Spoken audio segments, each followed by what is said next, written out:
Hello guys, I hope you all are well. Guys, आज हम start करते हैं क्वेश्चन नंबर 15। ये क्वेश्चन हमारा चैप्टर जर्नल से, क्लास 11th। और ये क्वेश्चन आपको मिलेगा पेज नंबर 8.58 पर, टीएस ग्रेवाल के लेटेस्ट एडिशन में। 24-25 एडिशन है टीएस ग्रेवाल हमारी बुक का, उसके पेज नंबर 8.58 पर मिलेगा। Let's start question number 15। देखो, जर्नल लेजर में क्या है, हमें जर्नल एंट्रीज बनानी है यहाँ पे। तो क्या बोला है, देखो, pass the necessary journal entries for the following transactions. Surekha started business with cash ₹5 lakh. देखो, बिजनेस में कैश आया, सुरेखा ने बिजनेस स्टार्ट किया। हमेशा याद रखें, जब भी हम कोई जर्नल एंट्री करते हैं, हम लोग करते हैं बिजनेस के पॉइंट ऑफ व्यू से। ठीक है, हर एक journal entry business point of view से होती है, न कि ओनर के पॉइंट ऑफ व्यू से होती है। ठीक है, और साथ ही साथ जब नॉर्मली ओनर की बात आती है, अगर कोई ट्रांजेक्शन ओनर के साथ होता है तो कोई भी किसी भी जर्नल एंट्री में ओनर का नाम नहीं आता है। ठीक है, जैसे यहाँ पे सुरेखा ने बिजनेस स्टार्ट किया, बिजनेस में कैश लेके आई। ठीक है, तो हमें क्या करना है, what we have to do is, business में कैश आ रहा है, debit what comes in. Cash एक रियल अकाउंट है, so it is debit what comes in 5 lakhs। 5 lakhs is in the form of cash. ठीक है, now who is investing, who is a giver of cash, Surekha. पर देखो, personal account का rule क्या होता है, सुरेखा इज अ पर्सन, और personal account का रूल होता है credit the giver, debit the receiver. Credit the giver. ठीक है, अब हमें पैसा दे कौन रहा, हमें पैसा दे रही Surekha, she is a giver. तो हम यहाँ पे टू सुरेखा लिखना चाहेंगे, अगर रूल के हिसाब से चले तो टू सुरेखा लिखेंगे। बट यहाँ पे सुरेखा ओनर है, और बिजनेस के बुक्स में ओनर का नाम कभी नहीं आता, तो हम क्या करेंगे, सुरेखा की जगह वर्ड लगाएंगे कैपिटल, टू कैपिटल अकाउंट। ठीक है, कैपिटल हमारी लाइबिलिटी बन जाती है, बिकॉज हमें बिजनेस को क्या करना है, ये पैसा कमाकर वापस देना है सुरेखा को। तो कैपिटल एक तरह की लाइबिलिटी, इंटरनल लाइबिलिटी कैपिटल। और कैपिटल एक तरह का रिप्रेजेंटेटिव पर्सनल अकाउंट है। रिप्रेजेंटेटिव पर्सनल अकाउंट का मतलब है कि ये पर्सनल अकाउंट किसको रिप्रेजेंट करता है, ये पर्सनल अकाउंट ओनर को रिप्रेजेंट करता है। कैपिटल का मतलब है ओनर। ठीक है, तो देखो, यहाँ पे हम लिखेंगे नरेशन में, being cash introduced in the business, या being capital introduced in the business, it would be rather better, being capital introduced in the business, being capital introduced in the business। ये हो गया। Now next, bought goods from Goyal sons for 3 lakh, paid half in cash. देखो, half तो credit transaction है और half cash में पे किया, हमने गुड्स परचेज किए हैं गोयल सन से।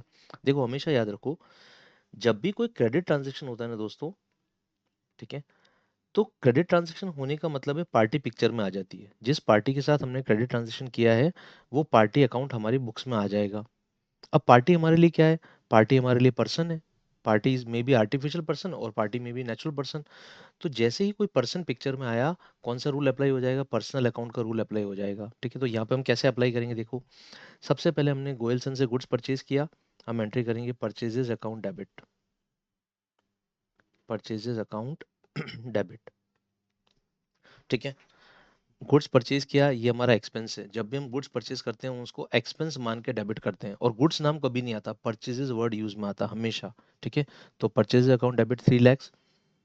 कैश जा रहा है, आधा कैश हमने पे कर दिया, तो यहाँ पे लिखेंगे to cash account, how much, 1,50,000 is going on, credit the giver, sorry, credit what goes out, cash जा रहा है हमारे यहाँ से। अब आधा पेमेंट अभी बाकी है, गोयलसन को हमें देना है, तो पार्टी पिक्चर में आ गई।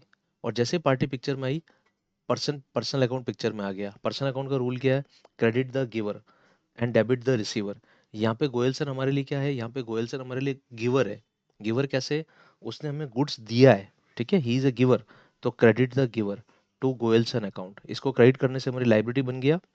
ठीक है, ये हमारा क्रेडिटर है, तो गोयलसन हमारा क्रेडिटर बन गया कितने से, 1,50,000 से। अभी वो 1,50,000 हमसे मांगता है। सो बीइंग गुड्स परचेज्ड, ऐसा छोटा सा नरेशन लिख दो, बीइंग गुड्स परचेज्ड। ठीक है दोस्तों, आगे बढ़ते हैं। Sold goods to Sonika for ₹1 lakh, receive 60,000 immediately. यहाँ पे भी ऐसा ही, हमने गुड्स बेचा, क्रेडिट में बेचा, सबसे इंपॉर्टेंट, हमने इसको क्रेडिट में बेचा। ठीक है, तो पिक्चर में आ गई सोनिका, और थोड़ा बहुत कैश भी आया है, जैसे 1 लाख का गुड्स हमने बेचा तो 60,000 कैश आया है। ठीक है, हम एंट्री करेंगे cash account debit. Debit what comes इन, हमारे पास कितना कैश आ रहा है, हमारे पास 60,000 कैश आ रहा है। ठीक है, तो cash account debit, that is 60,000। ठीक है अब देखो, गुड्स हमने सेल किए हैं 1 लाख के, हमारी इनकम है टू सेल्स, इनकम को क्रेडिट करेंगे, क्रेडिट और इनकम एंड गेन्स 1 लाख, ये क्रेडिट कर दिया हमने। अब 40,000 अभी भी हम सोनिका से मांगते हैं। जब भी कोई क्रेडिट ट्रांजेक्शन होता है पार्टी पिक्चर में आ जाती है, तो सोनिका हमारे लिए एक पार्टी है, वो पिक्चर में आ गई, पर्सनल अकाउंट का रूल अप्लाई होगा। हमने सोनिका को माल बेचा, शी इज ए रिसीवर, हमारे पॉइंट ऑफ व्यू से वो रिसीवर है, तो डेबिट द रिसीवर, हम एंट्री करेंगे Sonika account debit, debit the receiver. कितना पैसा मांगते हैं हम अभी उससे, 40,000 रुपीज मांगते हैं। So this is entry for sales, इसमें क्रेडिट सेल और कैश सेल दोनों की आ गई। ठीक है, being goods sold to Sonika.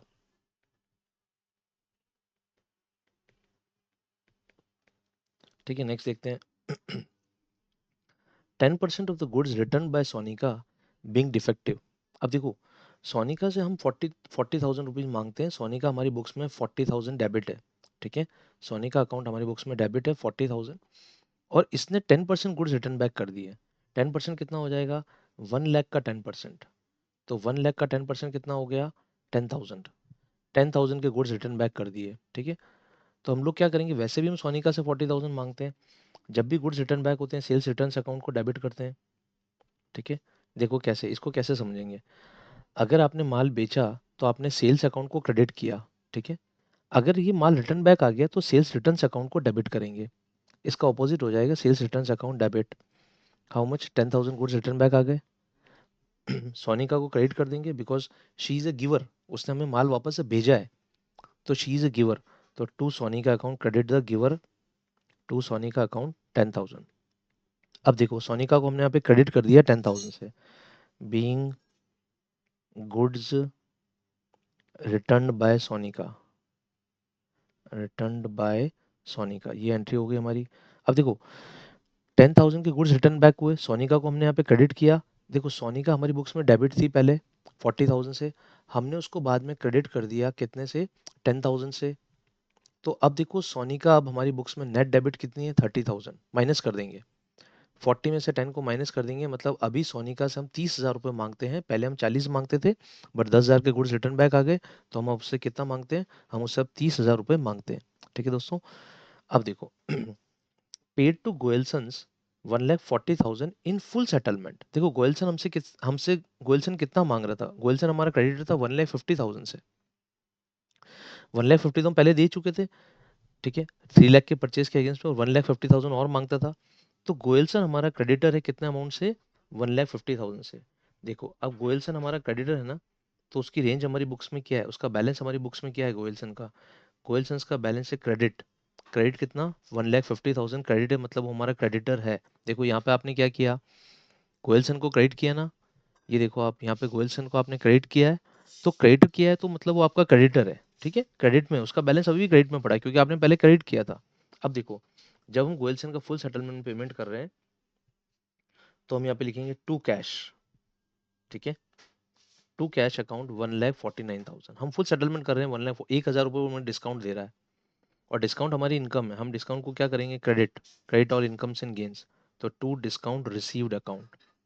ठीक है, इट इज 1,000, 1,000 हो गया, सॉरी 1,000। ठीक है, अब देखो हमने कैश दिया, हमने उसको लॉस भी दिया, हमारे लिए तो डिस्काउंट फायदा है पर उसके लिए तो लॉस है ना, तो हमने उसको लॉस भी दिया, हमने उसको कैश भी दिया, उसने रिसीव किया। Who is the receiver of cash, Goelson, तो और who is the receiver of loss, वो लॉस भी तो झेल रहा है, हालांकि वो डिस्काउंट खुद ही दे रहा है, बट अगर देखा जाए अकाउंटिंग टर्म्स में तो लॉस झेल रहा है।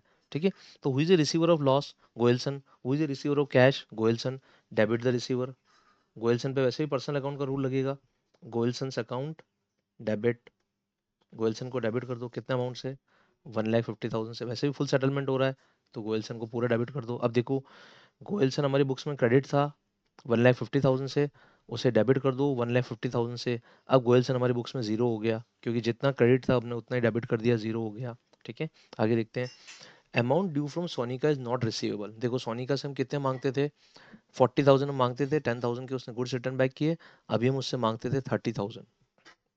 ठीक है, अब सोनिका से हम 30,000 मांगते थे, सोनिका का पैसा नहीं आया, सोनिका हमारी बुक्स में थी डेबिट 30,000। ठीक है, वो इंसॉल्वेंट हो गई, उसने हमें 30,000 रुपये नहीं दिए, उसने 30,000 नहीं दिए, बट उसने हमें लॉस दिया है। अब she is a giver of loss, credit the giver. Sonika को अब क्रेडिट कर दो, क्योंकि सोनिका की बुक्स में रिक्वायरमेंट नहीं है, उसका पैसा नहीं आएगा, तो उसको क्रेडिट करके खत्म करो। She is a giver of loss of 30,000, credit the giver. और लॉस हमारे लिए क्या है, लॉस हमारा एक नॉमिनल अकाउंट है, तो हम डेबिट कर देंगे, debit all expenses and losses. हम यहाँ पे उस नॉमिनल अकाउंट को क्या लिखेंगे, नाम बैड डेट्स, हम लिखेंगे bad debts account debit, debit the losses and expenses, 30,000 का डेबिट कर दिया। Being being loss given by Sonika, ऐसा कुछ भी लिख सकते हो आप, गिवन बाय सोनिका, सोनिका ने हमें लॉस दिया, हमने एंट्री कर दी bad debts account debit to Sonika. Paid 15,000 rent, two third of the rent premises, two third of the premises occupied for own use. देखो हमने टोटल रेंट कितना दिया, 15,000। ये जो रेंट हमने पूरी एक प्रॉपर्टी का दिया है, इसमें टू थर्ड प्रॉपर्टी ओनर के खुद के पास है, तो 15,000 का टू थर्ड कितना होगा, 10,000। ये जो 10,000 का रेंट है ये पर्सनल यूज के लिए, क्योंकि वो ऑक्यूपाई कर रखी थी उसने पर्सनल यूज के लिए। ठीक है, और 5,000 जो रेंट दिया गया है, 5,000 रेंट दिया है ऑफिस यूज के लिए। ठीक है, बचा हुआ 5,000 ऑफिस यूज के लिए, one third it is for office use. तो देखो हम क्या करेंगे, हमारे पास दो रास्ते हैं। पहले तो हम क्या करें, रेंट पे करें, एक एंट्री करते हैं, मैं आपको यहीं पे करके बता दूं, दो एंट्रीज है ना। पहले मैं एंट्री करता हूँ rent account debit 15,000 to cash 15,000। ठीक है, ये हमने रेंट को पूरा डेबिट कर दिया। अब देखो रेंट आपने पूरा डेबिट कर दिया 15,000 से, बट ये रेंट एक्सपेंस बिजनेस के पॉइंट ऑफ व्यू से किया आपने। ये जो रेंट है 15,000 का, इसमें से 10,000 रेंट है उसके पर्सनल के लिए, तो हम लोग क्या करेंगे, ये जो रेंट हमने डेबिट किया ना एक्सपेंस मान के, हम इसको ड्राइंग्स में कन्वर्ट कर देंगे, यहाँ पे एंट्री कर देंगे ड्राइंग्स अकाउंट डेबिट, हम एक एंट्री करेंगे drawings account debit, drawings account debit 10,000, और जो रेंट डेबिट किया था उसकी जगह रेंट को क्रेडिट कर देंगे टू रेंट अकाउंट 10,000। ठीक है दोस्तों, ये तो होगी दो एंट्रीज दोस्तों। इन दोनों की हम कंबाइन एंट्री भी कर सकते हैं। 5,000 हमारा रेंट है बिजनेस के लिए, तो रेंट को एक्सपेंस मान के डेबिट कर दो, rent is an expense for us, debit all expenses and losses 5,000। और जो ड्राइंग्स करी पार्ट ओनर ने, वो ड्राइंग्स को डेबिट कर दो। ठीक है, कैपिटल को हम क्रेडिट करते हैं, ड्राइंग्स को डेबिट कर दो, drawings account debit 10,000 to cash. ये कंबाइन एंट्री होगी दोनों की एक साथ, 15,000 कैश जा रहा है, तो 15,000 कैश कर दिया हमने। सो आई होप कि ये एंट्री समझ में आ गई होगी, मैंने कंबाइन एंट्री भी आपको बता दी है यहाँ पे, और मैंने इंडिविजुअल एंट्रीज भी बता दी है आपको, सिंगल एंट्रीज भी। ठीक है, सो दोस्तों यहाँ पे क्वेश्चन कंप्लीट हो जाता है। आई होप कि हमने छोटे छोटे कॉन्सेप्ट सीखे होंगे इसमें अच्छे से। नेक्स्ट क्वेश्चन में मिलेंगे दोस्तों, थैंक यू, गुड बाय।